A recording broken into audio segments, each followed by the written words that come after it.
umeoshwa kwa damu ya kondoo. Atakapo kuja bwana harusi, uwe safi kwa damu ya kondoo. Yafae kwenda mbinguni, mavazi yafuliwe kwa damu ya kondoo. Kuosha kwa damu itutakasa ya kondoo. Ziwe safi nguo nyeupe mno, umeoshwa kwa damu ya kondoo. Yatupwe yaliyo na takataka, na uoshwe kwa damu ya kondoo. Huo ni kijito cha tiririka, na uoshwe kwa damu ya kondoo. Kuosha kwa damu itutakasayo ya kondoo. Ziwe safi nguo nyeupe mno, umeoshwa kwa damu ya kondoo. Kuosha kwa damu itutakasayo ya kondoo. Ziwe safi nguo nyeupe mno, umeoshwa kwa damu ya kondoo. Kuosha kwa damu itutakasayo ya kondoo. Ziwe safi nguo nyeupe mno, umeoshwa kwa damu ya kondoo. Amen. Kama umeoshwa kwa damu ya kondoo, tafadhali sema amina. Amina. Amen. Tafadhali tupigie Yesu makofi tunapoingia kwa wakati wa kumwabudu na kulinua jina lake.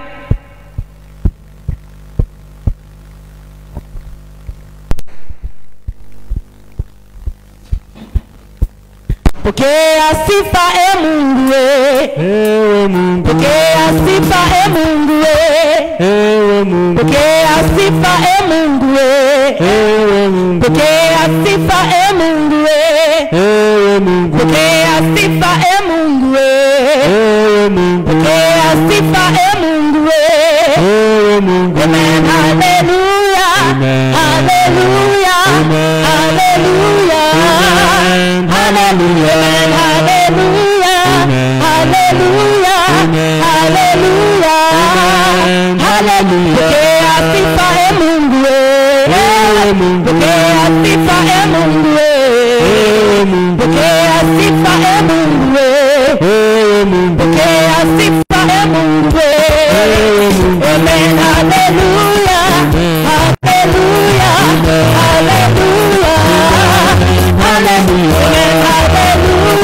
Hallelujah.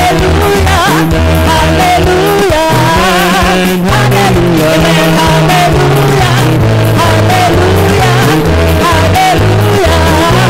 Hallelujah. Hallelujah. Hallelujah.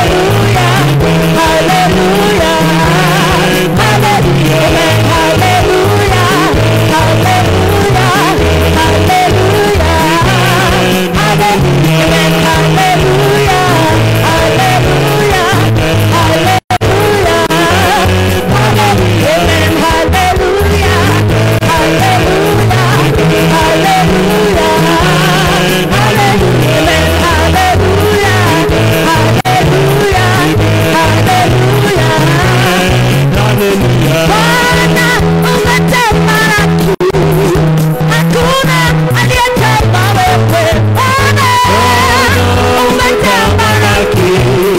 Hakuna aliyekama wewe.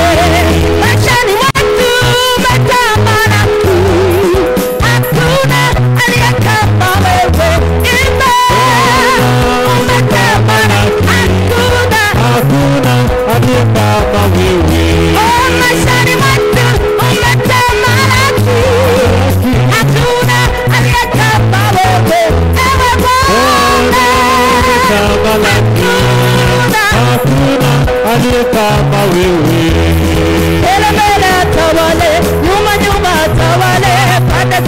atawale, mwachie Yesu atawale.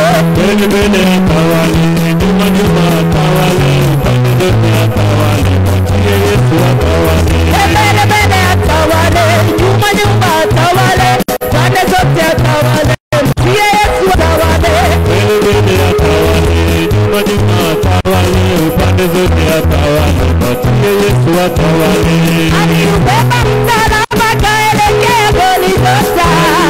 Msalaba kuelekea Golgotha. Aliubeba msalaba kaelekea Golgotha. Aliubeba msalaba kaelekea Golgotha. Aliubeba msalaba kaelekea Golgotha. Aliubeba msalaba kaelekea Golgotha. Aliubeba msalaba kaelekea Golgotha. Aliubeba msalaba kaelekea Golgotha. Pale Kalvari yote yamekwisha. Pale Kalvari yote yamekwisha. Pale Kalvari ushindi tumepata. Pale Kalvari yote yamekwisha. Pale Kalvari mizigo alibeba. Pale Kalvari yote yamekwisha. Pale Kalvari uponyaji tumepata. Pale Kalvari yote yamekwisha. Pale Kalvari ushindi tumepata. Pale Kalvari yote yamekwisha. Pale Kalvari uponyaji tumepata. Pale Kalvari yote yamekwisha. Pale Kalvari yote yamekwisha. Kalvari yote yamekwisha. Pale Kalvari ushindi tumepata. Kalvari yote yamekwisha. Pale Kalvari yote yamekwisha. Kalvari yote yamekwisha. Shangwe na vigelegele na vigelegele kwa Bwana Yesu. Shangwe na vigelegele na vigelegele kwa Bwana Yesu. Shangwe na vigelegele na vigelegele kwa Bwana Yesu. Shangwe na vigelegele na vigelegele kwa Bwana Yesu. Shangwe na vigelegele na vigelegele kwa Bwana Yesu. Shangwe na vigelegele na vigelegele kwa Bwana Yesu. Nitamwimbia Bwana kwa kuwa yeye ameniona. Nitamwimbia Bwana Kwa kuwa yeye ameniona. Tutamwimbia Bwana kwa kuwa yeye ametuona kweli. Nitamwimbia Bwana kwa kuwa yeye ameniona. Ameniona, ameniona,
Baba.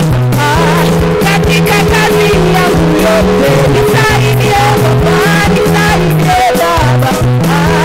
Katika huduma yangu Baba, nisaidie Baba, nisaidie Baba. Katika shule zetu Baba, nisaidie Baba, nisaidie Baba.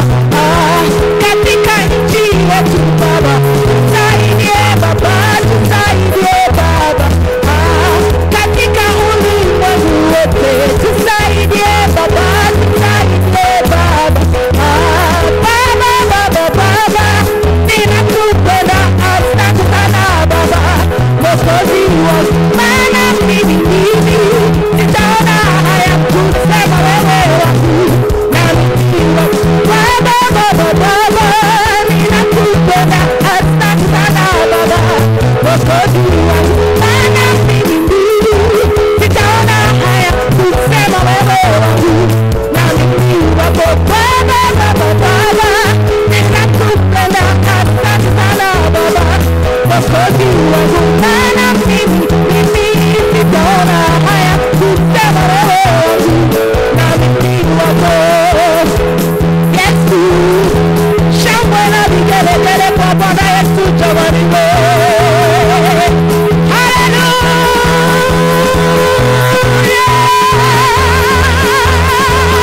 Hakuna Mungu kama wewe Bwana, hakuna Mungu kama wewe Bwana. Wa furaha, wewe ni wa furaha. Hakuna Mungu kama wewe Bwana, wa furaha, wewe ni wa furaha. Hakuna Mungu kama wewe Bwana, wa upendo, wewe ni wa upendo,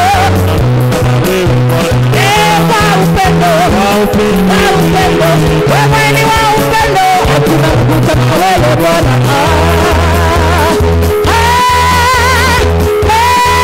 Hallelujah. Tupigie Yesu makofi jamani. Anastahili sifa na utukufu. Anastahili kuabudiwa na kuinuliwa. Anastahili kubarikiwa. Asante Yesu, wewe yu mwema. Asante Bwana. Asante Yesu. Asante Yesu. Asante Yesu. Cha kutumaini sina ila damu ya Yesu. Sina wema wa kutosha, dhambi zangu kuziosha. Cha kutumaini sina ila damu ya Yesu. Sina wema wa kutosha, dhambi zangu kuziosha. Kwake Yesu nasimama, ndiye mwamba ni salama.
ningependa tuende mbele za Bwana tukiwa kwa maombi, tukimwomba Bwana kuhusu vitu tofauti katika maisha yetu. Hiki ni kipindi kifupi tu ambacho huwa tunaenda mbele za Bwana tukileta mahitaji yetu, kwa sababu Bwana ametuambia kwamba anajibu maombi. Na ningependa tusome kitabu cha Petero wa kwanza ama First Peter sura ya 5 mstari wa 7. Petero wa kwanza sura ya 5 mstari wa 7.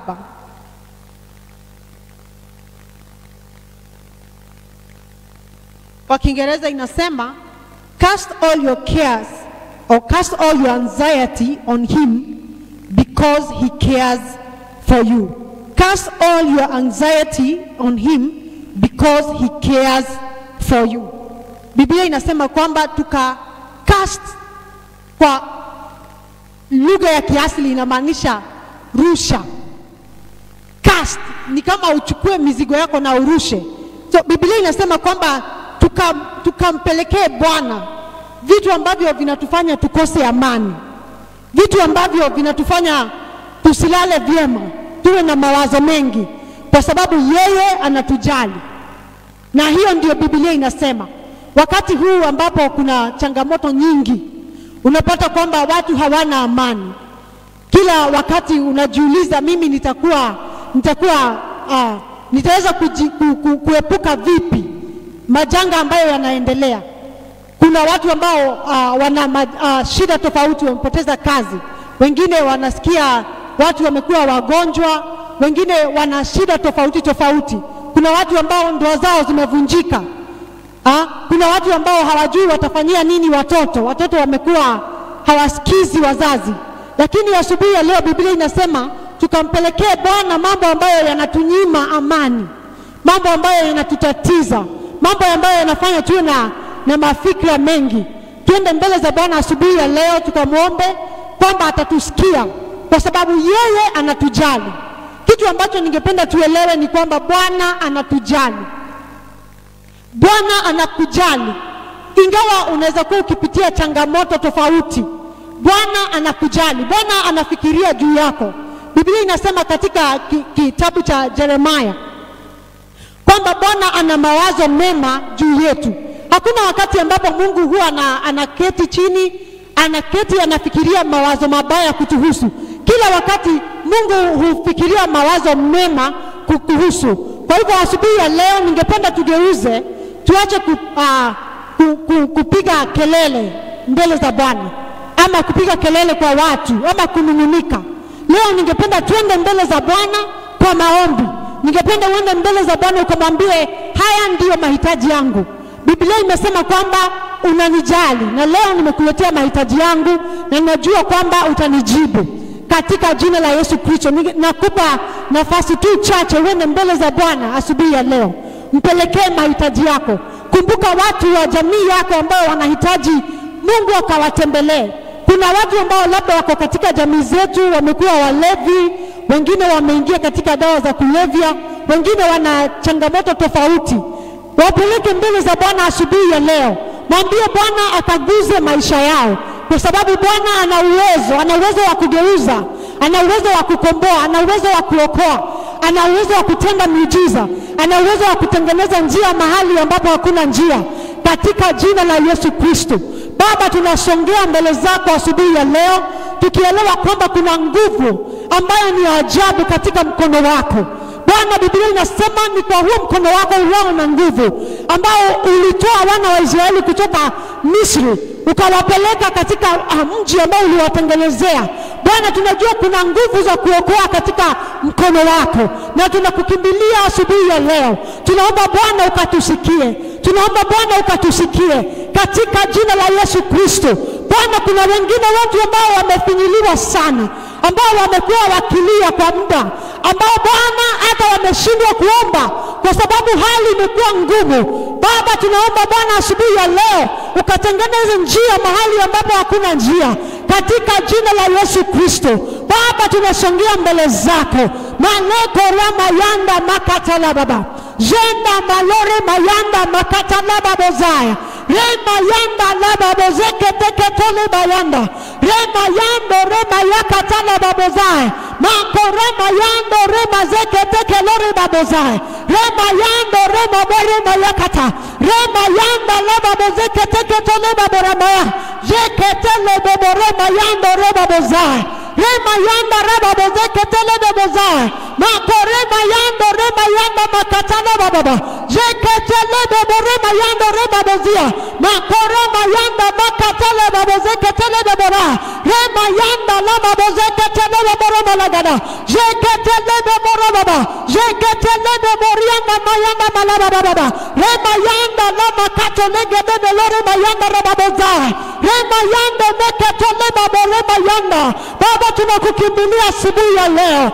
Bwana ukatukumbuke asubuhi ya leo. Ukatukumbuke asubuhi ya leo katika jina la Yesu Kristo. Baba, Biblia inasema kuna wakati ambao Hana alikulilia, akakulilia kwa miaka mingi na akawa anafedheheka Bwana, akawa anapitia wakati mgumu kwa sababu hakuwa na watoto. Lakini siku moja Bwana ukamkumbuka. Tunaomba Bwana ukatukumbuke asubuhi ya leo. Tunaomba Bwana ukakumbuke watu wako siku ya leo.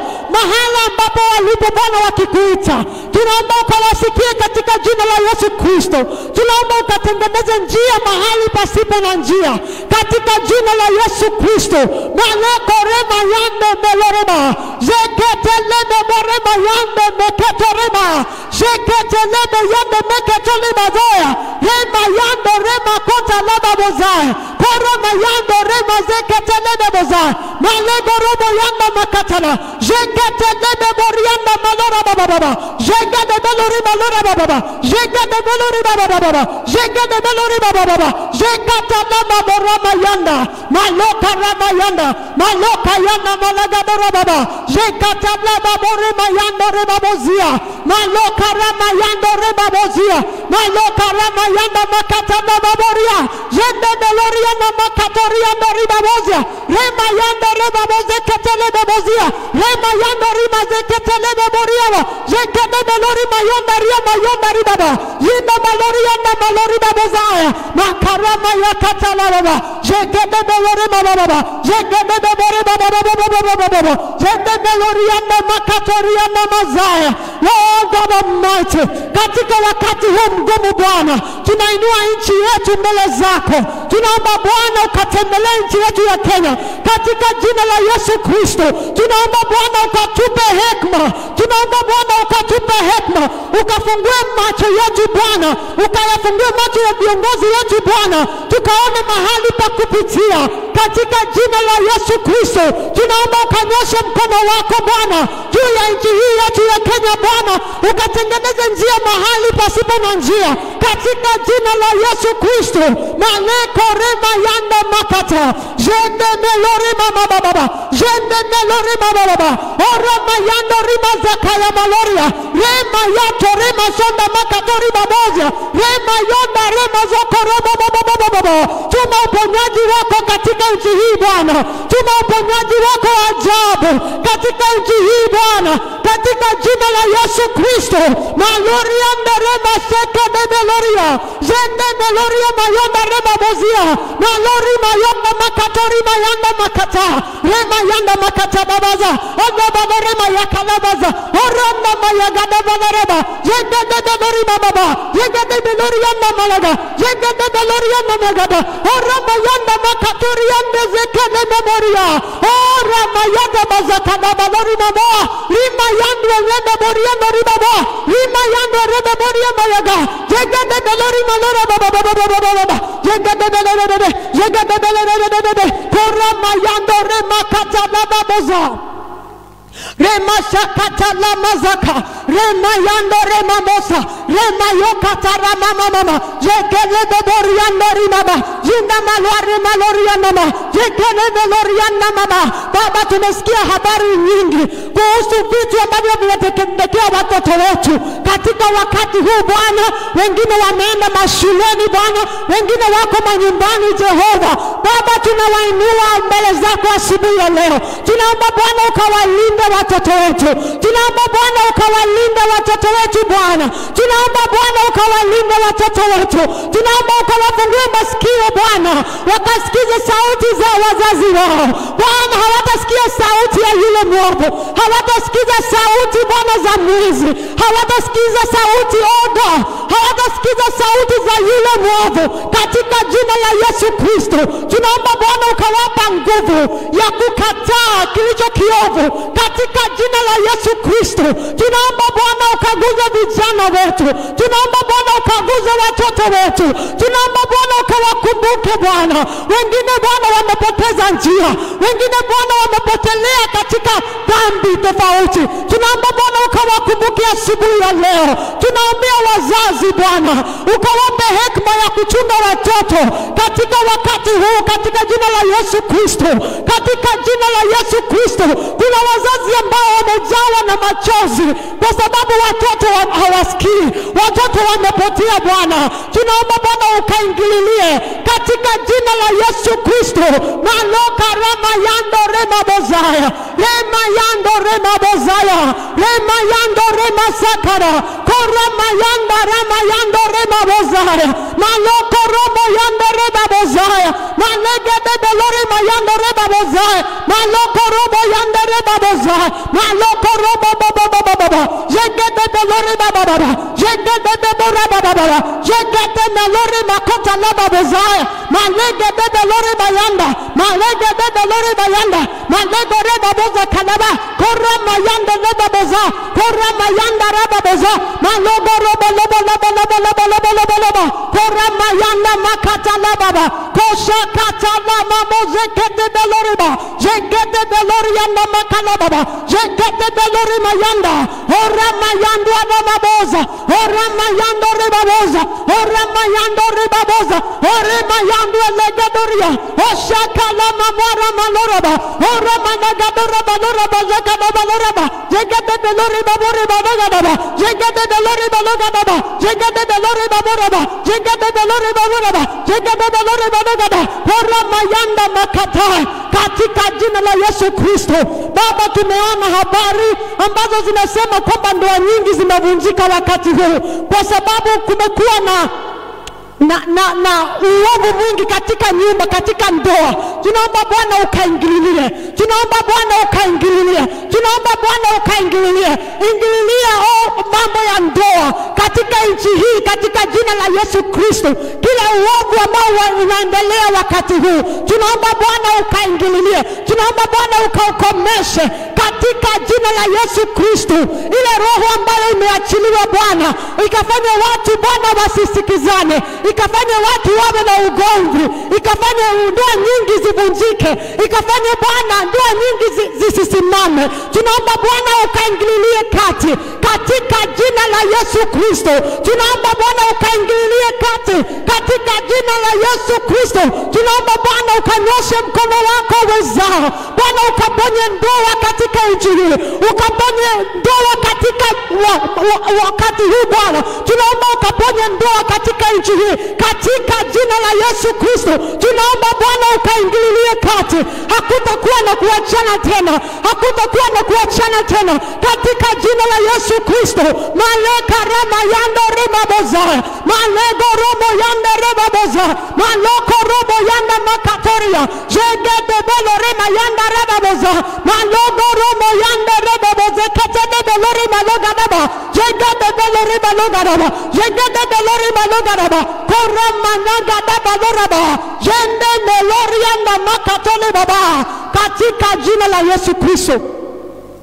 Tukimalizia, ningependa tuende mbele za Bwana tukamwambie Bwana akatukumbuke. Kuna ombi moja ambao nimekuwa nikiomba, ningependa ukamwombe Bwana atupatie uvuvio, revival. Tumwombe Bwana akupatie revival ama uvuvio katika area hii yote. Wacha kuwe na uvuvio katika jina la Yesu Kristo. Wacha Bwana akamwage roho wake na akafanya watu waje kanisani, waje waguzwe na mkono wake. Ninajua kwamba jambo ama majibu ambayo watu wanatafuta yako katika nyumba ya Bwana. Ninataka tuombe Bwana, wacha uvuvio uje. Wacha uvuvio uje. Let revival come in this whole area. Let revival come. Wacha uvuvio uje katika jina la Yesu Kristo. Ningependa tuombe ombi hilo tunapomalizia. Mwite Bwana, mwambie Bwana, mwaga roho wako. Mwaga roho wako, mwaga moto wako katika kila nyumba, katika kila familia, katika kila moyo, katika jina la Yesu Kristo. Tunaomba ukamwage roho wako, tunaomba ukamwage moto wako katika jina la Yesu Kristo. Malego rema yando meseke, rema yanda makatana baboza, rema yando rema zeke lebe boroma, jegedebe lori mayando reba boza, malego rema yando reba boza, malogo robo yanda makora baba, jende melore mayanda makatana gana baba, shanda la babora balaga dora baba, jagada balora balaga dora baba, jegedebe lori mayanda makatora baba, jegedebe lori mayando rema sakara mama. Uvuvio Bwana, uvuvio Bwana, uvuvio Bwana, maloka rema yanda maseke, rekete lebe lori mayanda, rema yanda makata leba bozeke lebe bora, jegedebe lora balaga dora baba, jagada balora bagadora bagadora bagado, jegedebe lori bagadora bagadora, jegedebe lori baloga bagadora baba, jegedebe lori mayanda makata baba. We ask for revival, God. We ask for revival, God. Let people find answers in your house. In the name of Jesus Christ. Tunaomba uvuvio Bwana. Tunaomba uvuvio Bwana. Maloka ramayanda riba boze lebe lori mayakatala. Ora mayanda makatore mabozia. Le mayakana mayakara baba baba. Jegedebe lori baloga baba. Jegedebe lori baloga baba. Jegedebe lori baloga baba. Jegedebe lori baloga baba. Jegedebe lori yana mayanda. Makala balori bagora balagadora bagadora. Jegedebe lori bagora balaga. Ora malaga baba lora malagadora ma. Anna malori yana jegedebe lori baloga baba. Jende melori makora malori yana ma. Pour down your fire, O God. Makore makota la makadora ma. Ora mayando riba shokolo bolaraba. Rema yandori makota la balori yana. Jegedebe melori balori balori balori ba. Jegedebe melori yana makota riba bozia. Rema yonde melori yana makatuli yana maya. Oshagada balori, oshagada balori. Oriando riano jegedebe melori yana ma. Jegedebe melori yana robo kota riana masakata la balora bagadora ba. Ora mayando riba bozia. Rema yokoto robozia. Rema koro bolo bolo bolo bolo bolo bolo bolo bolo. Jegedebe melori maya. Katika jina la Yesu Kristo. Baba, tunashukuru sana asubuhi ya leo. Tunajua kila wakati ambapo tunakuja mbele zako unatusikia. Asubuhi ya leo Bwana, tunajua kwamba tunayo majibu ya maombi yetu. Na tunashukuru Bwana kwa sababu ya neno lako. Tunapolisikia asubuhi ya leo, utanena na mioyo yetu, utanena na maisha yetu.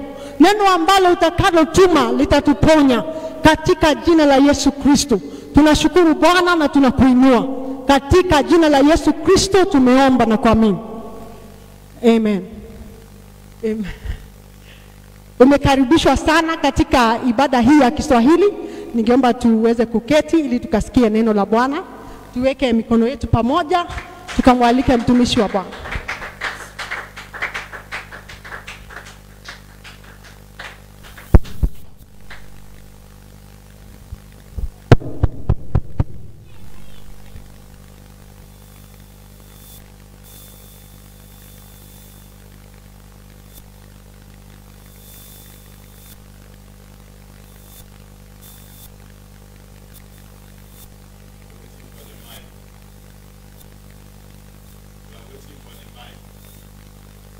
Tunangoja microphone.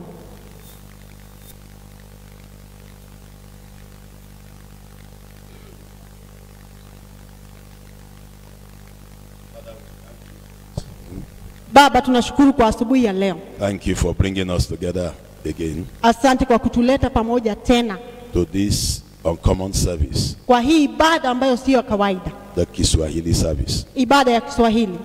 This is the language you give this nation. Hii ndio lugha ulioipa nchi hii ya Kenya. And the entire East Africa. Na East Africa mzima. And by this language we shall reach out to lives. Na kupitia kwa hii lugha tutafikia watu wengi. Put your breath upon this language now.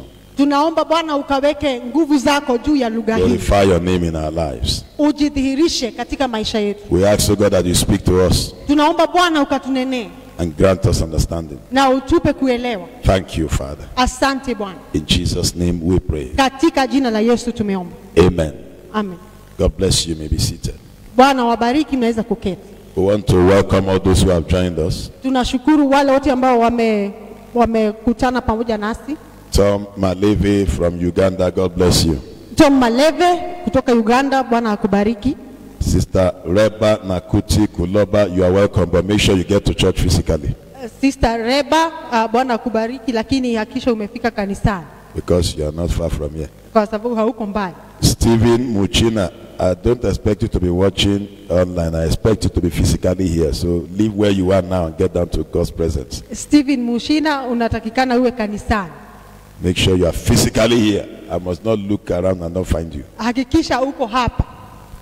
So that Jesus does not die for you on YouTube. Ndio Yesu asikufie kwa YouTube.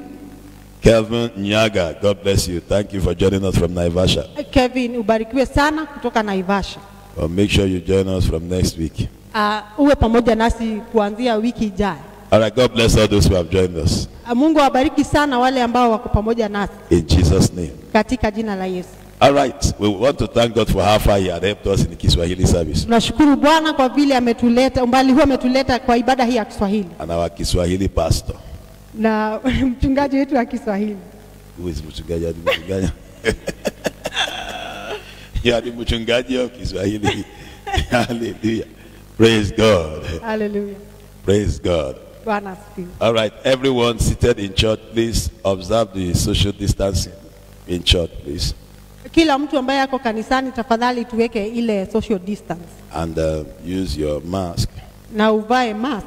Before you walk into church, please sanitize your hands. Na kabla hujaingia kanisani, fanya sanitation ya mikono.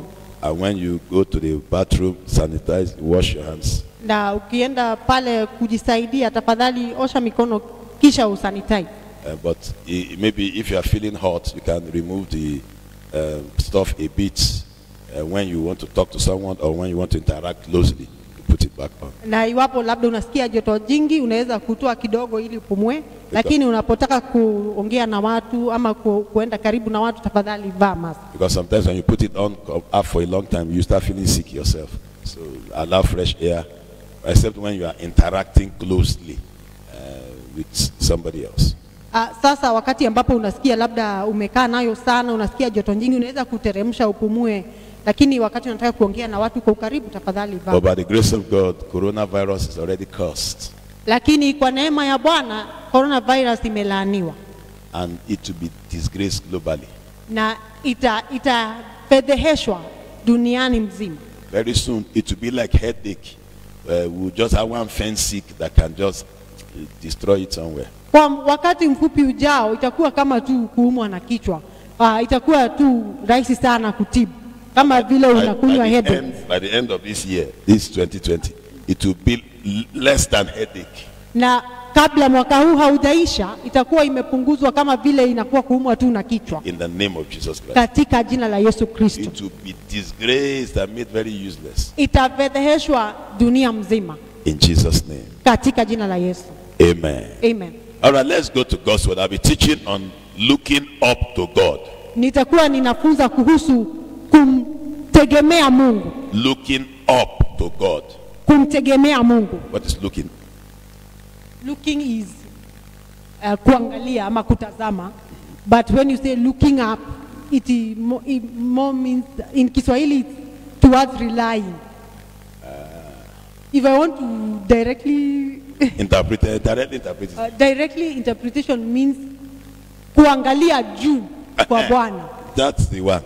So when we now interpret it to mean other things, you now diversify. So kuangalia juu kwa Bwana. Kwa Bwana. No. Looking up to God. Kuangalia juu kwa Bwana. Psalm 121. Zaburi 121. Verse 1 to 3. Mstari wa kwanza hadi wa 3. You know, very soon I will surprise you guys. Today I will preach straight in Kiswahili. Siku moja nitawashangaza sana, nitahubiri kwa Kiswahili tu. I am coming. That's why I'm learning small. Kuangalia juu of Bwana. Ndio maana najifunza pole pole. Kuangalia juu of Bwana. Kwa Bwana. I'll get there. The Bible says, I will lift up my eyes unto the hills, from whence cometh my help. Nitaangalia juu kwenye milima ambako msaada wangu unatoka. See, my help cometh from the Lord, which made the heaven and the earth. Msaada wangu watoka kwa Bwana ambaye aliunda mbingu na nchi. The Bible says, he will not suffer thy foot to be moved. He that keepeth thee will not slumber. Hata achilia miguu yako iteleze, na yule ambaye hukuchunga hata lala. I will lift up my eyes unto the hills, from whence cometh my help. Nitainua macho yangu kwenye milima, msaada wangu watoka wapi? My help cometh from the Lord, which made the heaven and the earth. Msaada wangu watoka kwa Bwana ambaye aliunda mbingu na nchi.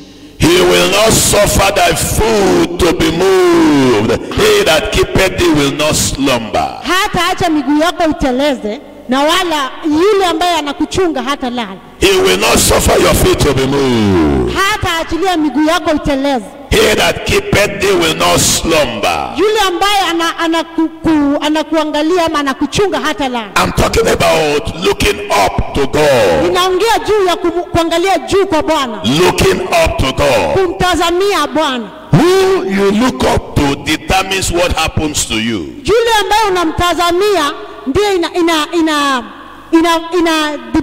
ndio inafanya ufanyikiwe vile unafanyikiwa.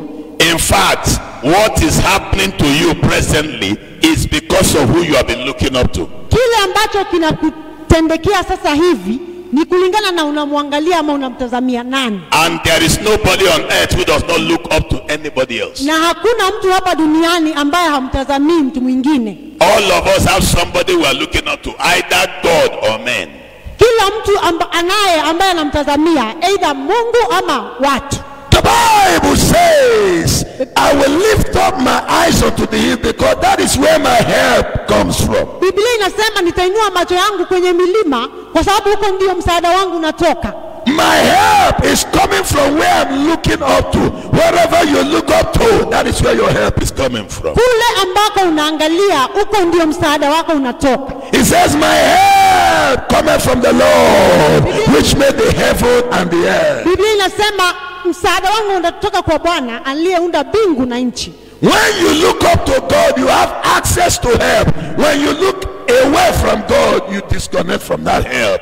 Ukimwangalia Bwana unapata msaada kutoka kwake. Ukikosa kumwangalia Bwana basi unaupoteza ule msaada. The help from God is the best kind of help. Ule msaada unaotoka kwa Bwana ndio ule msaada bora zaidi.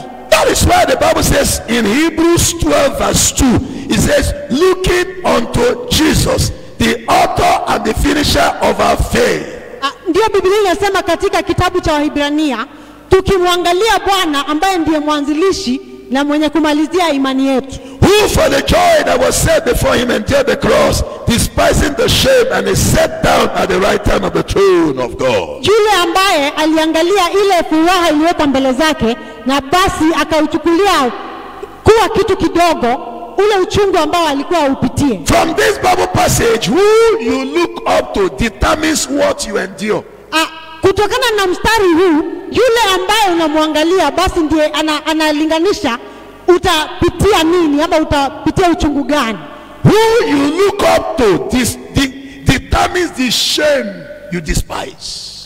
Yule ambaye unamwangalia ndiye analinganisha ni fedheha gani ambayo sasa utaona ni kitu kidogo.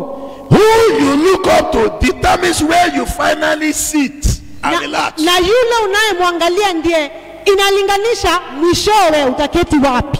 The Bible says, looking unto Jesus, the author and the finisher of our faith, who for the joy that was set before him endured the cross. He was able to endure the cross. He was able to despise shame. He's now seated at the right hand of God. Why? Because of where he was focused on. Your focus determines what you endure, what you despise, and it also determines where you finally sit. Yule ambaye unamwangalia, kama vile tumeelezwa Yesu alifanya, akamwangalia Mungu. Ndio inalinganisha ni nini utapitia, ni nini utaangalia na uchukulie kama kitu kidogo, na ni wapi mwishowe utaketi. Hallelujah. Hallelujah. So manage where you look to. Kwa hivyo angalia sana unamtazamia nani. Be careful where you are looking at. Kuwa mwangalifu sana unamwangalia nani. Some years ago I listened to Bishop Oyedepo. Miaka nyingi iliyopita nilimsikiza Bishop Oyedepo. He said that God told him to look up. Alisema kwamba Bwana akamwambia siku moja aangalie juu. So he looked up. Akaangalia juu. Then God told him to use one eye to look up and use one eye to look down. Alafu Mungu akamwambia atumie jicho moja kuangalia juu na hiyo ingine atumie kuangalia chini. So he tried it. Akajaribu. And it was impossible. Akajaribu sana So lakini he made one eye haingewezekana. to look like this and tried to do the other. The eye was not looking normal. So akajaribu sana kuangalia jicho moja juu na ingine chini, ikashindikana. He said God told him, whenever you are looking at men, don't claim you are looking at me. And whenever you are looking at me, don't claim you are looking at men. Bwana akamwambia basi wakati unaangalia watu usiseme kwamba unaniangalia. He said as long as you look at me, your face will be lightened and you will not be ashamed. But when you look at men, you will also be ashamed. Kwa hivyo Bwana akamwambia kwamba wakati unaniangalia usiseme unaangalia watu. So na wakati unaangalia watu usiseme kwamba unaniangalia. Na wakati utaniangalia hautapatwa na fedheha. Then he told him you cannot look at two things at the same time. Despite the fact that you have two eyeballs. Na Bwana akamwambia hauwezi kuangalia watu wawili wakati mmoja. Okay, hata kama una macho mawili. Yeah, try it. Hebu jaribu. Try it. Jaribu. Look up and look down. Angalia jicho moja juu na ingine chini. It's permanently impossible. Haiwezekani kabisa. Even if your eye is a bulb, hata kama macho yako inakaa kama ile bulb, you cannot look down and look up at the same time. haiwezi kuangalia juu na ikaangalia chini. The Bible says in Hebrews chapter 12, Ibrania 12 verse 15 to 16. mstari wa 15 mpaka wa The 16. Bible says, Biblia inasema, looking diligently, lest any man fail of the grace of God, lest any root of bitterness spring up, trouble you, and thereby many be defiled. Okay, looking diligently, lest any man fail of the grace of God. Kuangalia kwa bidii sana ndio usije ukafeli katika neema ya Bwana. Lest any root of bitterness springing up trouble you. Ndio usipate mizizi ya uchungu, ama ile wakati ambapo unasikia chuki kwa watu kwa njia kuu sana. And thereby many be defiled. Na ndio usije ukawachafua watu wengi.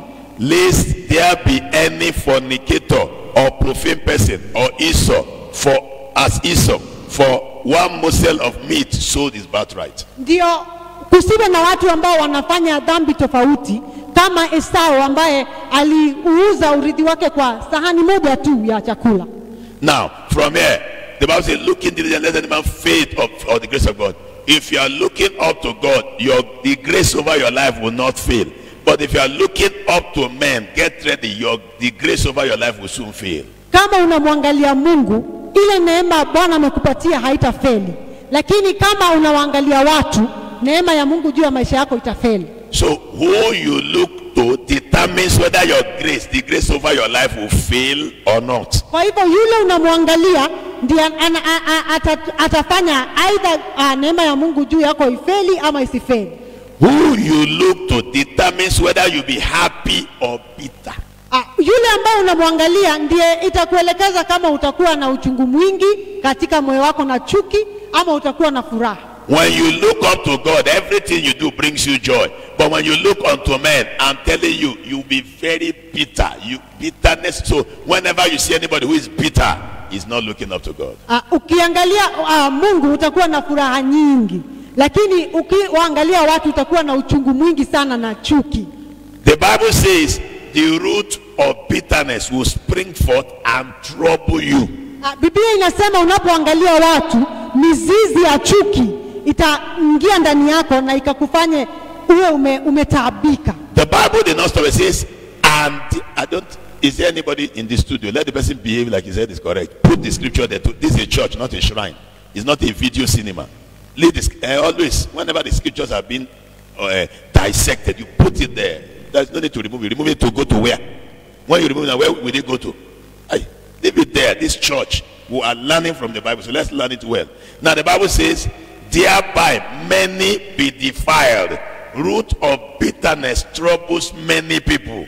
Ile mizizi ya chuki na kutosamehe katika mioyo ya watu huwa inawasumbua watu wengi. It defiles. Inachafua watu wengi. It will affect many people negatively. Inawasumbua watu wengi. The root of bitterness. Ile mizizi ya chuki. And it's a product of where you are looking to. Na inazaliwa na yule ambaye unamwangalia. When you are looking at your pastor as the one that will promote you and he never promote you, root of bitterness will spring forth. Wakati unamwangalia mchungaji wako unafikiria huyo ndiye atakuinua ama akupe cheo. Why hasn't he ordained me? I am supposed to be deputy pope, assistant Jesus. He has not made me the vice Holy Ghost. And you are not very angry and the root of bitterness will just spring forth. Ukikosa kupewa cheo, labda ulikuwa unatarajia cheo kubwa sana. Unaanza kukua na uchungu kwa moyo, unajiuliza kwa nini bado hajanipea cheo. And you are not very angry. I'm supposed to be the one counting the money of the church. I want the church has. How come they've not made me the chief counter of the money of the church? Well, in fact, root of bitterness will affect you, and then you start talking to people badly about the church. Kwa hivyo labda unajiambia sasa hivi mimi ndio nafaa niwe, mimi ndio nahesabu pesa ya kanisa. Kwa nini hajanipea hiyo cheo? Na sasa ukikosa cheo unaanza kuwaongelesha watu wengine ili uatie uchungu pia wao. But when you are looking unto God, you will develop yourself in God's presence to the extent that you'll be bigger than the chair the church wants to give you. You'll be very useful in the hands of God, not only in that church but around the world. Lakini ukimtazama Bwana, unakuwa ndani yako katika Mungu, na unakuwa wewe hata umekuwa zaidi ya kile kiti ambacho ungepewa kanisani. Unakuwa unatumika katika mikono ya Bwana pale kanisani na kanisani duniani mzima. Who you are looking to determines whether you fall into sin or you stand holy. Yule ambaye unamtazamia ndiye analinganisha kama utaanguka kwenye dhambi ama utasimama. The Bible says, lest there be a fornicator or a profane person among us. Biblia inasema ndio kusiwe na watu ambao wanafanya usinzi ama ambao hawana woga wa Mungu. Who you are looking to determines what you value. A profane person is somebody who does not value sacred things. Biblia inasema yule ambaye unamwangalia ndiye atalinganisha kama utakuwa mtu ambaye ana woga wa Mungu ama hana. Very good. The Bible says, like Esau, who for a morsel of bread sold his birthright. Who you are looking to determines whether you hold your birthright tight or you sell your birthright. Yule ambaye unamwangalia ndiye inalinganisha iwapo utauza urithi wako ama utaushika. All those who are looking unto men, they sell their birthright cheaply. Wale ambao wanawaangalia watu wanauza urithi wao kirahisi sana. Esau was looking to Jacob for food. He sold his birthright. Esau akawa anamwangalia Yakobo na akauza urithi wake kwa sahani moja ya chakula. If he looked up to God, there's no need. God is the one who gave him birthright. God doesn't need the birthright. Kama angemwangalia Mungu, hakuna vile angeuza urithi wake. Acts chapter 7. Matendo ya Mitume sura ya 7. Verse 55 to 56. Mstari wa 55 hadi wa 56. The Bible says, Biblia inasema, but he, being full of the Holy Ghost, looked up steadfastly into heaven. Lakini yeye akiwa amejawa na roho wa Mungu akaangalia kwa makini sana juu mbinguni. And saw the glory of God and Jesus standing on the right hand of God. Akauona utukufu wa Bwana na Yesu akiwa amesimama katika mkono wa kulia wa Bwana. And said, behold, I see the heavens open and the Son of Man standing on the right hand of God. Akasema nimeona mbingu zikifunguka na nikamwona mwana wa Mungu akiwa amesimama. Who you look to determines what you see. Yule ambaye unamtazamia ndiye analinganisha unaona nini. The Bible says he looked up steadfastly, continuously, consistently. He kept on looking. He did not look and later look and later look. You'll be confused. He kept on looking so he's not confused. And he saw something very serious. Biblia inasema kwamba aliangalia sana, hakuangalia huku na huku. Aliangalia mfululizo na akaona kitu cha muhimu. The Bible says, as he looked up steadfastly to heaven, he saw the glory of God. Biblia inasema alipoangalia juu mbinguni kwa makini sana akamwona mwana wa Mungu. What is glory? Utukufu. Yeah, he saw utukufu.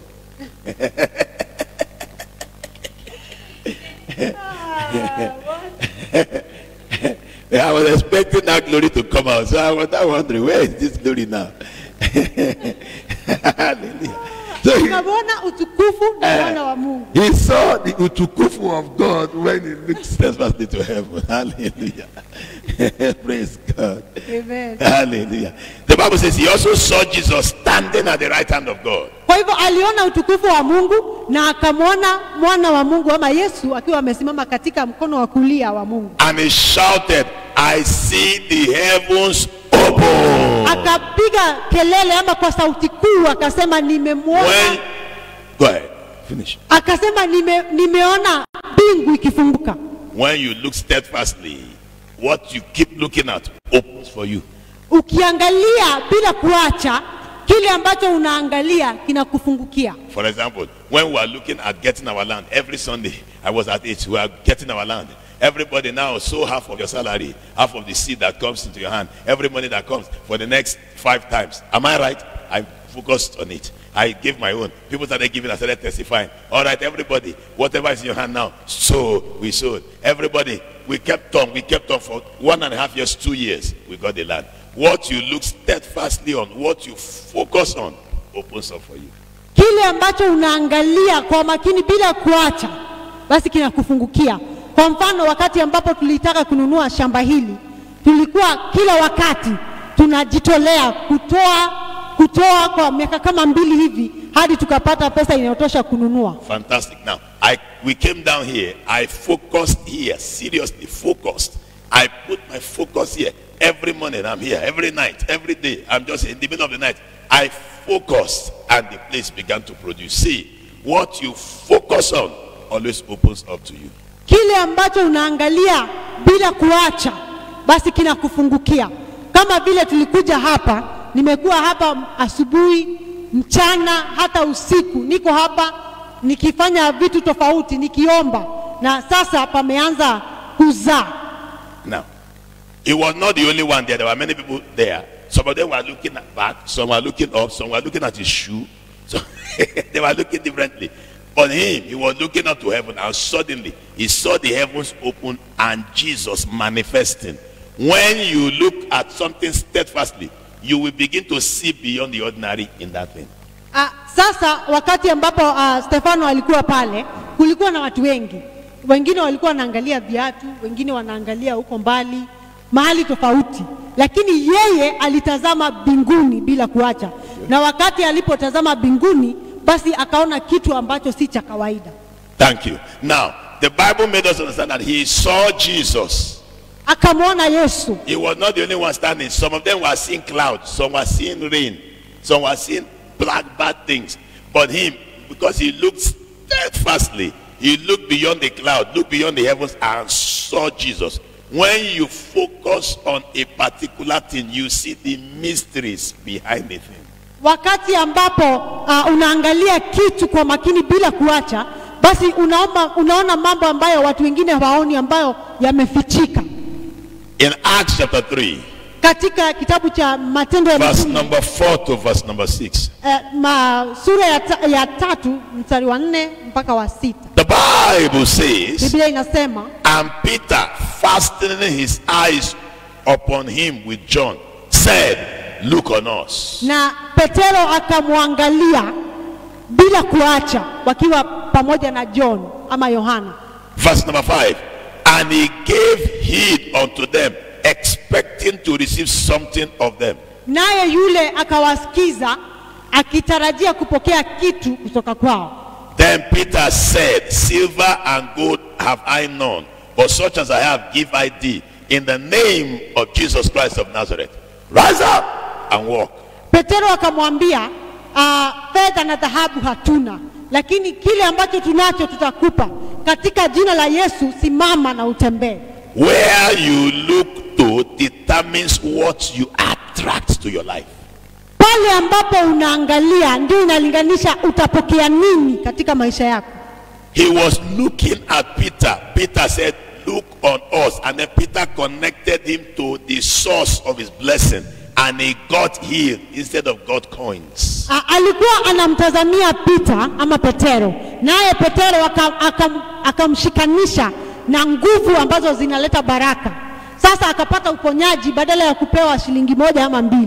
Peter said, silver and gold I have none, such as I have give I thee. When you look at men, they give you what they have. Ukiangalia watu watakupatia kile ambacho wanacho. When you look to God, God gives you what he has. Ukimwangalia Mungu, naye anakupa kile ambacho anacho. Where you look to determines what you have. Yule ambaye unaangalia mapale unaangalia ndio inalinganisha utakuwa na nini. When you see people with what they have, you can know where they have been looking at. Ukiangalia watu uone wana nini, basi utajua wamekuwa wakiangalia wapi. When you see someone begging, you can determine where he's been looking at. And when you see somebody blessed, you will know where he's been looking at. Ukiangalia mtu ambaye anaomba, utajua amekuwa akiangalia wapi. Na pia ukiona mtu ambaye ana wingi, amebarikiwa, basi pia utajua amekuwa akiangalia wapi. One of the things that happens when you look to God is that you will get permanent blessings. Ukimwangalia Mungu unapata baraka ambazo zinadumu. What is permanent? Kudumu. Permanent is kudumu. You will get a kudumized blessing. Utapata baraka ambayo inadumu. Hallelujah. Hallelujah. Blessings that will last. Baraka ambazo zinadumu. But when you look to men, sorry for you, the guy can give you small and later collect it back and fight you. Lakini ukimwangalia mtu anaweza kupatia leo na kesho akujie achukue. It might not last. Huenda isidumu. But when you look up to God, you will get permanent. Like this man looked to Peter. Peter connected to God, gave him what God gave him, and he started working for the rest of his life. Kama huyu ambaye alikuwa kiwete alipokea uponyaji na sasa akawa amepokea kile ambacho ni Mungu pekee anaweza kupatiana. So who are you looking up to? Unamwangalia nani? Where have you been looking to? Unamtazamia nani? Just mere looking at your life, we can know where you've been looking to. Tukiangalia maisha yako tunaweza jua umekuwa ukiangalia wapi. Whoever you look up to, you resemble. Ukiangalia mtu unakaa kama huyo mtu. Whoever you look up to, you always behave like that person. Ukimtazamia mtu unaanza kufanya kama yule mtu anafanya. Whoever you look up to, you imitate. Ukiangalia mtu unaanza kuwa na tabia kama za yule ambaye unamwangalia. Whoever you look up to, you copy. Yule ambaye unamwangalia unaanza kufanana na yeye. Whoever you look up to impacts you. Yule ambaye unamwangalia kuna mambo ambayo anaachilia katika maisha yako. Whoever you look to changes you to be like himself, not above himself, like himself. Yule ambaye unamwangalia anakubadilisha unakuwa kama yeye. Who are you looking to? Unaangalia nani? Unaangalia nani? Who are you looking to? Unaangalia nani? Luke chapter 9. Luka sura ya 9. Verse 16 to 17. Mstari wa 16 na wa 17. I want to show you a very mysterious scripture here. Nataka niwaonyeshe mstari ambao una mambo mengi mpiche. Very powerful scripture. Mstari ambao una nguvu sana. The Bible says in verse 16. Biblia sema mstari wa 16. Then he took the 5 loaves and 2 fishes, looking up to heaven. Akachukua ile mikate 5 na samaki 2 akiangalia juu mbinguni. He blessed them and broke them and gave them to the disciples to set before the multitude. Akazichukua, akashukuru na akazivunja akawapatia wanafunzi ili wakawapatie watu. Remember there are 5 loaves and 2 fishes. Verse 17. Mstari wa 17. And they did eat and were all filled, and there was taken up of the fragments that remained unto them 12 baskets. Na wakakula na wakashiba na pakawa na mabaki baskets. Basket is baskets. Continue. Vikapu 12. Vikapu is basket. Vikapu. Cap. Vikapu. Vikapu is plural. Wow, it's all right. Kikapu is one. Vikapu is wonderful. So 12 baskets were full of the fragments. Vikapu 12 vikajaa. Now watch your Bible. The Bible says Jesus took 5 loaves, not 5 baskets. Yesu alichukua tu mikate 5. Mikate 5 sio vikapu vitano. He took 2 fishes. not 2,000 fishes. Akachukua tu samaki wawili, sio samaki 2,000. Looking up to heaven. Akaangalia juu mbinguni. When you look up to God, he multiplies the little you have. Ukiangalia juu mbinguni, kile kidogo unacho, Bwana anakifanya kiwe kingi. When you look down at men, they collect the one you have. Ukiwaangalia watu, hata hiyo kidogo unayo wanachukua. You lose what you have when you look up to men.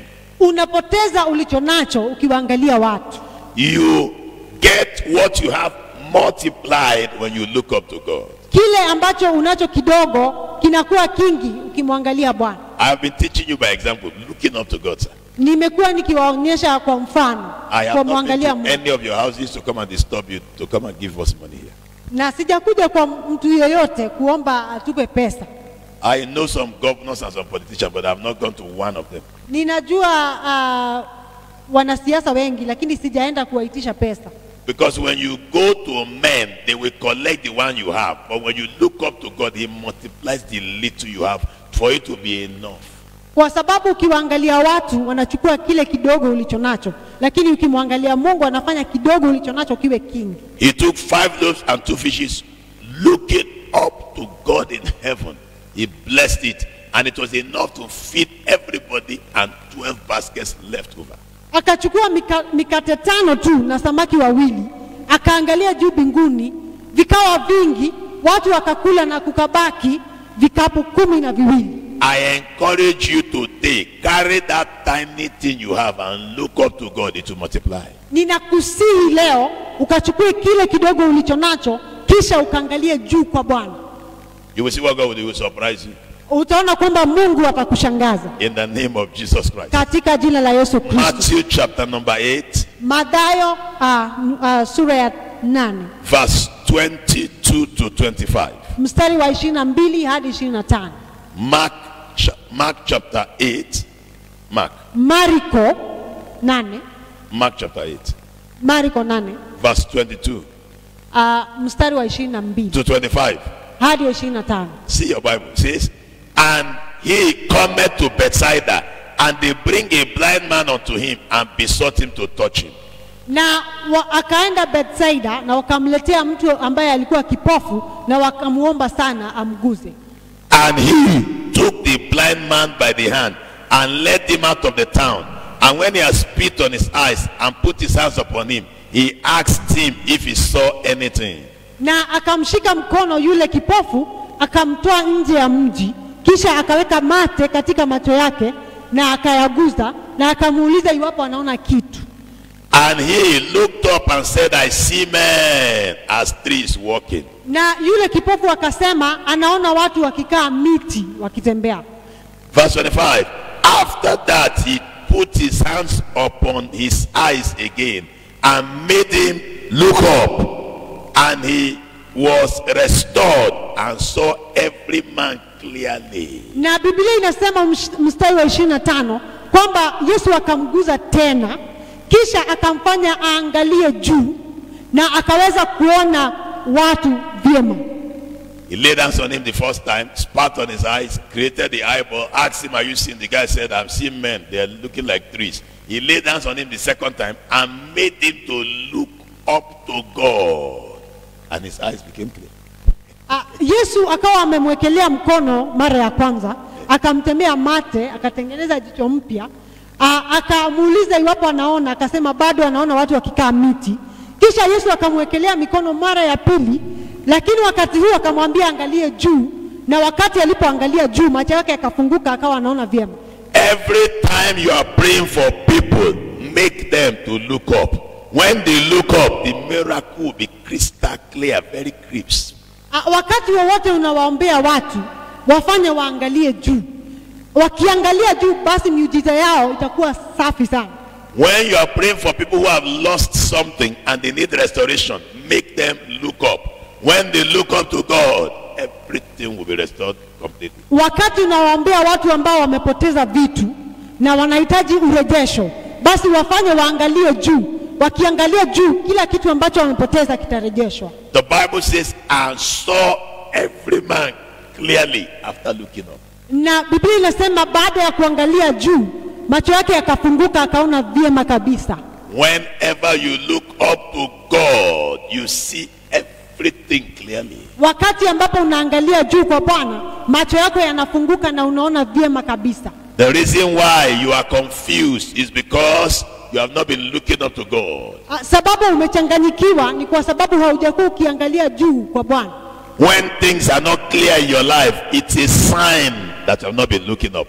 Wakati ambapo hauna uhakika, hauoni vizuri katika maisha yako, ni kwa sababu haujakuwa ukimwangalia Bwana. When things are not normal in your life and you are seeing human beings but they are looking like trees, it's because you have not been looking up. Wakati mambo hayako sawa katika maisha yako na unaona watu wakikaa miti, ni kwa sababu haujakuwa ukiangalia juu kwa Bwana. Remember, Jesus prayed for him, but the prayer was not enough. Prayer plus looking up is equal to seeing clearly. Kumbuka Yesu alimuombea, lakini yale maombi hayakutosha. Ilibidi kwanza angalie juu kwa Bwana ndio sasa aweze kuona vyema. No matter how deep you pray, make sure you look up to God. Hata kama unaomba kwa undani sana, hakikisha umeangalia juu kwa Bwana. No matter how great you pray like a praying machine, look up to God. Hata kama unaomba kama mashine, hakikisha unaangalia juu kwa Bwana. Ma, do you know Jesus even laid hands on him? Unajua hata Yesu alimwekelea mikono. No matter who lays hands on you, sir.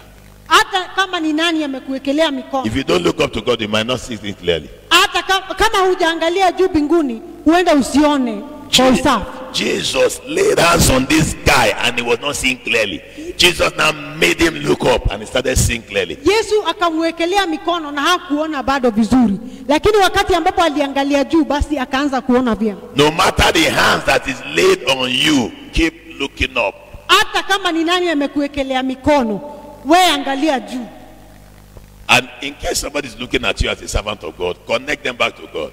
Na kama wewe ni mtumishi wa Mungu na mtu anakuangalia, basi wewe mfanye angalie juu kwa Bwana. Because that guy must be looking to Jesus for his healing. Jesus now took his face up and said, look up. And his eyes just opened. Kwa sababu ni kama huyu kipofu alikuwa anamwangalia Yesu amponye, lakini Yesu akajua kwamba anahitaji angalie juu kwa Mungu ndio aweze kupokea uponyaji. Learn to connect people back to God. Jifunze kuwaelekeza watu kwa Mungu. Whenever you look up to God, everything becomes clear. Unapomwangalia Mungu, kila kitu inakuwa sawa. Everything becomes very clear, sir. Kila kitu inakuwa sawa. I prophesy everything will be clear in your life. Ninaamurisha kila kitu kuwe sawa katika maisha yako. Every mystery will become clear in the name of Jesus. Kila kitu ambacho kimejificha kitakuwa sawa. Everything will become clear in the name of Jesus. Kila kitu kitaonekana vyema katika maisha yako. Let me give you one more point. Wacha nikupe pointi ingine moja. And then we'll continue maybe next week. Alafu tutaendelea wiki ijayo. If God permits us to go this line again. Mungu akiturehemu. But this is a teaching for you to look up to God. Lakini huu ujumbe ni unakueleza tu uangalie juu mbinguni kwa Bwana. Look up to the Almighty God. Muangalie Bwana. Mark chapter 7. Marko sura ya 7. Verse number 34 to 35. Mstari wa 34 na 35. Mark chapter 7. Marko 7. Verse 34 to 35. 34 hadi 35. The Bible says, Biblia yasema, and looking up to heaven, he sighed. He did. Na akiangalia juu mbinguni, akapumua kwa undani ama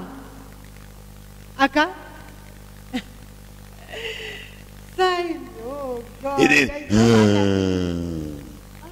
Do people do? Akapumua kwa undani ama akawa na uzito ama hisia nzito. Hisia nzito. Like very deep feeling. Hisia nzito.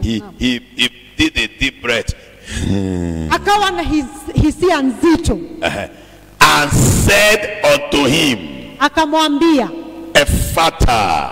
Ephata. That is, be open. Hiyo ni kumaanisha funguka. And straightway his ears were open, and the strings of his tongue was loosed, and he spake plainly. Na hapo masikio yake yakafunguka na kilichomzuilia aongee kikaachiliwa na akaweza kuongea vizuri kabisa. When you look up to heaven, ukiangalia mbinguni, everything opens. kila kitu kinafunguka. He looked up to heaven Akaangalia mbinguni, and he sighed. akawa na hisia nzito.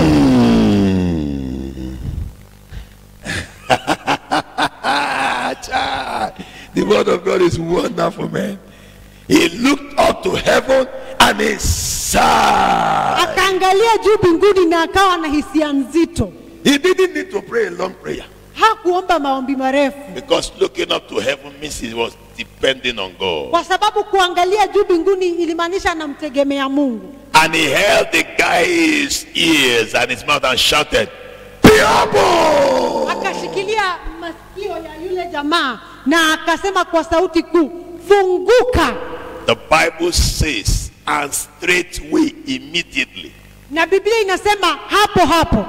When you depend on God, your blessings come immediately. Unapomtegemea Mungu, baraka zako zinakuja hapo hapo. Your doors open immediately. Milango yako inafunguka hapo hapo. Your womb opens immediately. Nyumba yako ya uzazi inafunguka hapo hapo. Your destiny opens immediately. Hatima yako inafunguka hapo hapo. The Bible says, and straightway his ears were opened and the strings of his tongue was loosed. Biblia inasema hapo hapo masikio yake yakafunguka na ulimi wake ukaachiliwa. What was tying him inside his mouth loosed. Kile ambacho kilikuwa kimemfunga ulimi asiongee kikafunguka. Just because he looked up to God. Kwa sababu alimwangalia Mungu. The Bible says, and he spake plainly. Is that it? Biblia inasema akaongea vizuri sana. Vizuri clearly was talking nicely. He was speaking. That guy was dumb. He had not spoken before. He started speaking in Queen's English. Yule mtu alikuwa ni bubu, hangeweza kuongea hapo mbeleni, lakini sasa akaanza kuongea vizuri kabisa. What is bibu? Bubu is dumb. He was dumb. Wow. He was really dumb, but Jesus opened his mouth and he spake in Queen's English because he looked up to heaven. Alikuwa bubu kabisa, lakini Yesu alipomguza akaweza akafunguka ulimi na akaweza kuongea Kiingereza vizuri sana. Please look up to God. Tafadhali mtegemee Mungu. Stop behaving like you don't know that looking up to God will bring you a blessing, and you are looking up to men. They will disappoint you by the grace of God. Wacha kufanya ni kama haumtegemei Mungu, haujui vizuri kama atakuangusha ama atasimama. We mtegemee Mungu. Stop disturbing men. Wacha kusumbua watu. They will disappoint you. Watakuangusha. Stop looking at your job. Wacha kuangalia kazi yako. They can sack you. Wanaweza kung'oa hapo wakati wowote. Stop looking at your savings. Wacha kuangalia zile pesa umeweka katika benki. I say, yeah, I've put like 1 million. Unaanza kusema nimehifadhi kama milioni moja hivi. According to the Kikuyu, the 1 million, you have 1 million. Kulingana na Kikuyu ni milioni moja. And you are very happy, Na unafurahia sana. And you say that. And if they say anything, you say, they don't even know who I am. Na wakisema chochote unasema watu hata hawanijui. I have some few millions in my account, just few millions. Hawatambui niko na milioni kadhaa pale kwa benki. And you are just posing up and down. Na unaringaringa kila And they mahali. tell you to come to church. You say, no, relax. You don't even know who I am. Wanakwambia uje kanisani, unasema tulia, hata wewe unitambui. One thing can swallow the entire million away. Kitu moja tu inaweza kuchukua hizo milioni For zote. half, not even one, half can eat it up. in Hata one sio kitu moja, kitu nusu inaweza chukua hizo milioni. minute. Look up to God. Mwangalie Mungu. Stop looking at your uncle Wacha kuangalia mjomba wako, because he's a governor. kwa sababu yeye ni governor. His governorship may soon be over. Yule governor atakuwa hapo kwa muda. Stop looking at that your auntie that is a senator. Wacha kuangalia yule shangazi ambaye ni senator. Senatorship is not forever. Ile kazi ya usenator ni kwa muda tu. Stop looking at that your uncle that is a millionaire. Wacha kumwangalia mjomba ambaye ni milionea. He can forget you. Anaweza kusahau and pretend he never met you in your life. na ajifanye hata hajawahi kuona maisha How yako. many people have a lot of powerful phone numbers of great men in their phone and none of them have ever helped them? Ni watu wangapi wamejaza majina na nambari za watu ambao wana uwezo sana, lakini hawa watu hawajawahi kuwasaidia hata siku moja. That is a sign and a leading that you should focus on God. Na hiyo inaashiria kwamba unahitaji umtegemee Mungu. The Bible says when God helps you, he does not upgrade you. Like, he does not say, I'm the one who gave you this jacket. Without me giving you the jacket, you can't look this good. I'm the one. Unajua Mungu akikusaidia hata kuja aanze kukuaibisha ati ya unajua hii nguo ni mimi nilikupatia.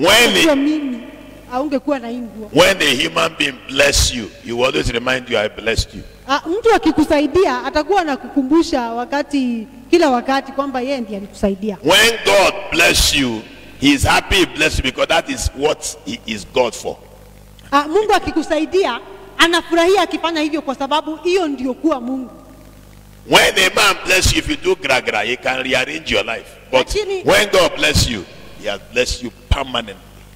Mtu akikusaidia mkikosana anaweza amua atengeneze maisha yako vilivyo, lakini Mungu akikusaidia anakusaidia kwa hali ya kudumu. So this morning I encourage you to change your focus. Kwa hivyo leo nakusihi uangalie juu kwa Mungu. Focus on God. Angalia Mungu. See, when you focus on God, ukiangalia Mungu, it is easy. If I pray for you, it will walk like that quickly. Ukiombewa na mchungaji kama umeshamwangalia Mungu, itafanya kazi haraka. I've done that to several of you. I'll tell you now, do this to God. As you do, the thing comes immediately.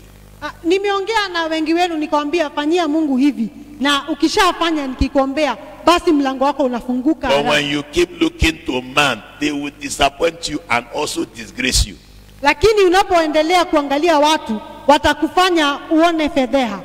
And remember, what a man has can finish, but what God has never finishes. Kumbuka kile mtu alicho nacho kinaweza isha, lakini kile ambacho Mungu anacho hakiwezi isha. I want you to collect your focus now. Nataka sasa ukalete mtazamo wako pamoja. Collect it back from men.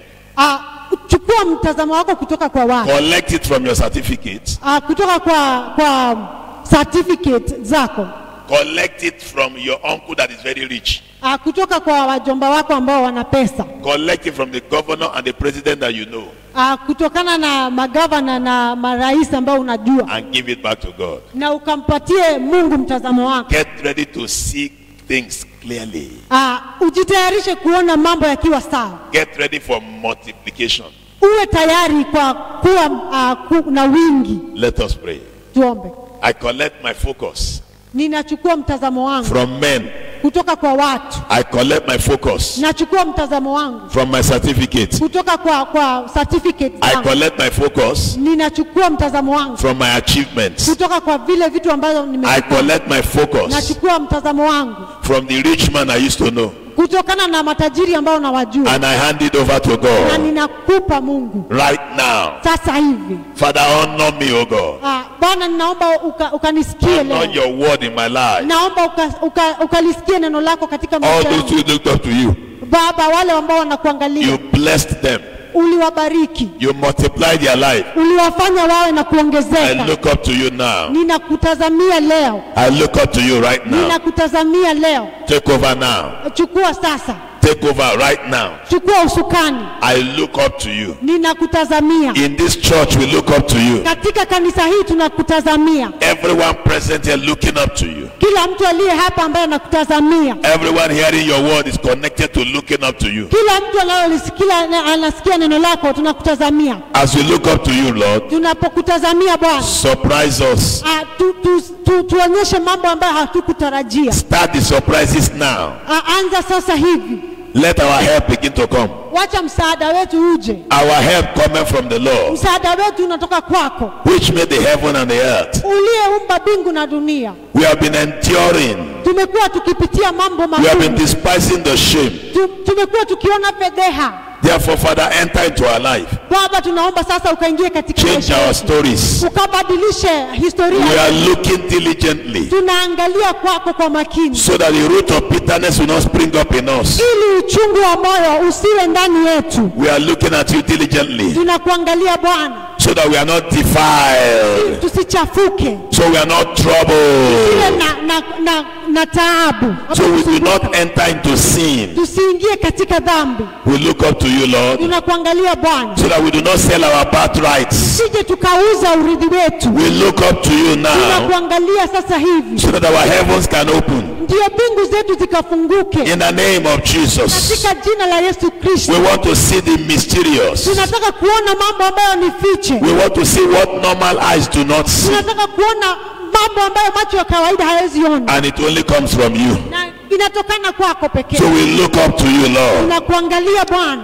We look up to you now. tunakuangalia sasa hivi. Give us what you have. Tupe kile ambacho unacho Bwana, Because whoever people look up to kwa sababu yule ambayo tunamwangalia begins to supply what they need. ndio anatupa kile tunahitaji. So as we look up to you, Lord, Tunapokuangalia, supply what we need. tupe kile tunahitaji. The Bible made us to know, God, Biblia inasema that when men look up to you, watu wakikutazamia, their redemption will come from you. wokovu wao utatoka kwako. We look up to you now. Tunakuangalia sasa, Redeem us. tupe wokovu wako, Redeem us now. tupe wokovu wako. We look up to you. Tunakuangalia Bwana, Multiply the little that we have.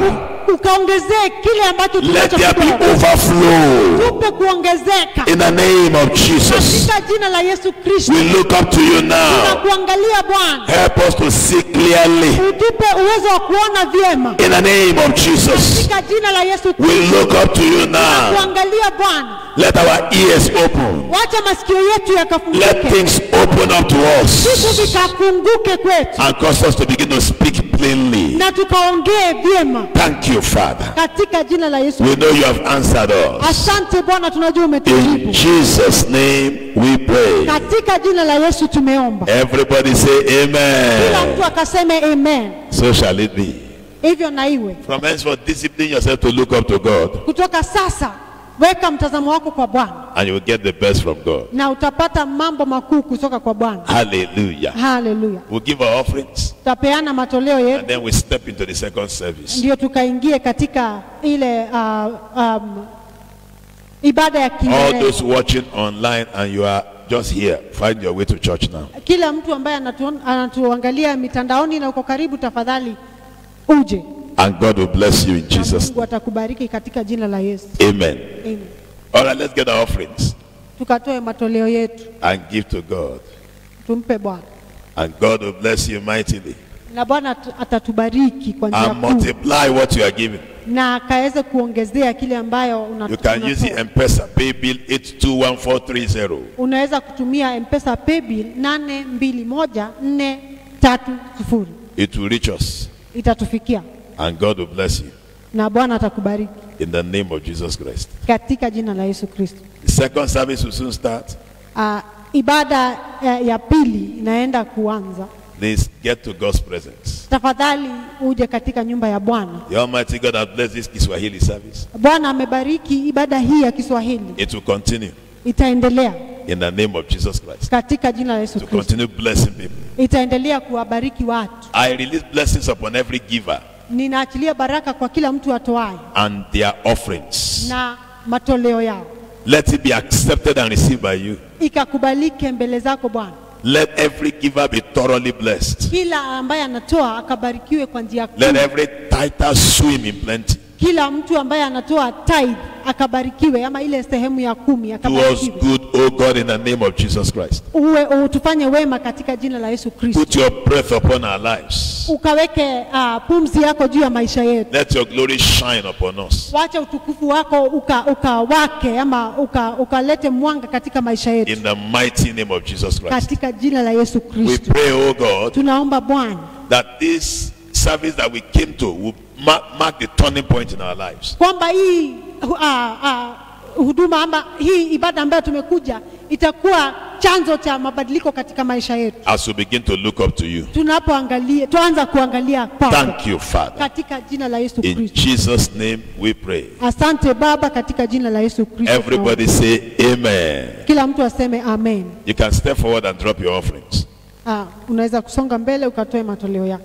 All right, we want to thank God for those who joined us from different parts of the world. Tunashukuru kwa wale ambao wamekuwa pamoja nasi katika mitandao ya kijamii. Brother Nana Boateng from Ghana, we appreciate you. Brother Namabwa kutoka Ghana, Bwana akubariki. He said the message is loaded. God bless your ministry. Akasema Amen. ujumbe ni mzito sana. Bwana We want to akubariki. thank God for Pastor Asia, Pastor John, who joined us from Port Harcourt, Nigeria. Tunashukuru kwa Pastor Asia, Pastor John, Sister Catherine Minor, God bless you. Sister Catherine Maina, Bwana akubariki. God bless everyone.